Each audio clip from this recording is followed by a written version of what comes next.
How does a smaller regional power take on the world's largest navy with its massive aircraft carriers and advanced destroyers?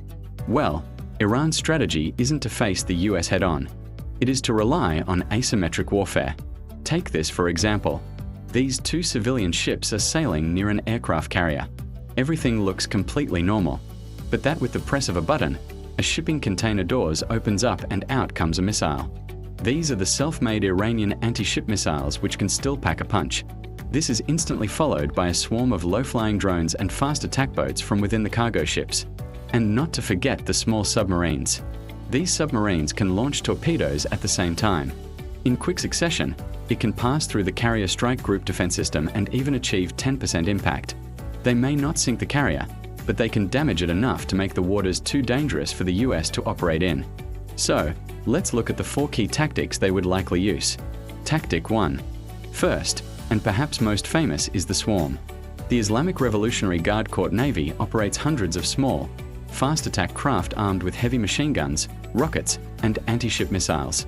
The tactic here is simple but deadly. Instead of trying to fight a US destroyer one-on-one, which they would lose, they deploy dozens of small boats simultaneously from every direction.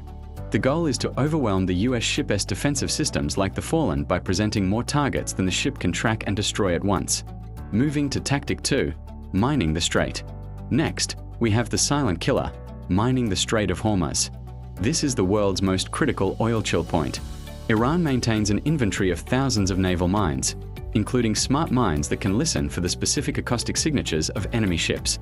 In a conflict, Iran could use submarines, small boats, or even disguise civilian vessels to drop mines right into the shipping lanes. The goal here isn't just military, it's economic. This would deny the US Navy safe passage and immediately spike global oil prices, inflicting massive economic pain on the US and its allies. Here comes Tactic 3, the kill zone. Third is the geographic advantage, coastal missile batteries. The Iranian coastline is mountainous and rugged, perfect cover for mobile missile launches. The regime also employs shoot and scoot tactics using truck-mounted cruise and ballistic missiles. They fire a missile and immediately move to a new hiding spot before the US can strike back. This effectively turns the Gulf into a kill zone where US ships are under constant threat of fire from land with nowhere to hide. Tactic 4, we have the ambush threat, submarines. The Persian Gulf is actually quite shallow, which makes it difficult for massive US nuclear submarines to operate. However, it is perfect for Iran's fleet of diesel-electric mini-subs like the GD class. These small subs can sit silently on the seafloor, waiting for a target to pass overhead before firing torpedoes. It is a surprise ambush tactic designed to damage high V-value assets like carriers or destroyers, while remaining almost impossible to detect by sonar. These small but stealthy diesel-electric submarines designed for operations in the shallow waters of the Persian Gulf pose a significant threat to US aircraft carriers. The GAD-class submarines, which are difficult to detect due to their small size and low acoustic signature, could position themselves in strategic locations near key naval choke points such as the Strait of Hormuz. Equipped with heavyweight torpedoes and capable of deploying naval mines, these submarines could launch surprise attacks on US aircraft carriers by waiting in ambush near expected carrier movements. Yadda-class submarines could fire a coordinated torpedo strike, targeting the hull and propulsion systems of US carriers. A successful torpedo strike on an aircraft carrier could disable its flight deck operations, significantly reducing the US Navy's ability to project air power in the region. Additionally, these submarines could lay underwater mines and critical sea lanes, forcing US warships into predetermined ambush zones where Iranian missile and drone attacks could follow up. Tactic 5, we can't ignore the aerial threat. This is drone warfare. Iran has invested heavily in becoming a drone superpower in the Middle East. In a conflict, they would use UAVs not just for surveillance, but as loitering munitions, essentially suicide drones. The tactic is to launch them in massive waves to crash into the sensitive radar dishes and flight decks of US ships. The goal is to blind the fleet sensors and halt flight operations, leaving the ships vulnerable to missile attacks. Let's look at Tactic 6. The US fleet relies on ports in Bahrain and air cover from bases in Qatar to sustain the fight. Iran possesses the largest ballistic missile arsenal in the Middle East. Their strategy includes massive missile barrage targeting these static headquarters and logistical hubs. The goal isn't just to destroy buildings, but to deny the US Navy the fuel, ammo, and command support it needs to stay in the fight. If the ships have nowhere to dock, they can't stay in the Gulf. Iran's military strategy for targeting US air bases in the Middle East would likely rely on a coordinated multi-domain approach. By combining its missile arsenal, drone capabilities, and proxy forces, Iran aims to overwhelm American defenses and inflict significant damage. Among the high V-value targets Iran would likely prioritize are Al Udeid Air Base in Qatar, Naval Support Activity NS at Bahrain, multiple US military bases in Iraq and Al Dhafra Air Base in the United Arab Emirates. This approach reflects Tehran's broader strategic objectives, deterring US military intervention, retaliating decisively in the event of conflict, and asserting its influence across the region. One of the most probable targets in a direct confrontation is Al Udeid Air Base in Qatar. As the largest US military installation in the Middle East, it hosts around 8,000 American troops and serves as the regional headquarters for US Central Command.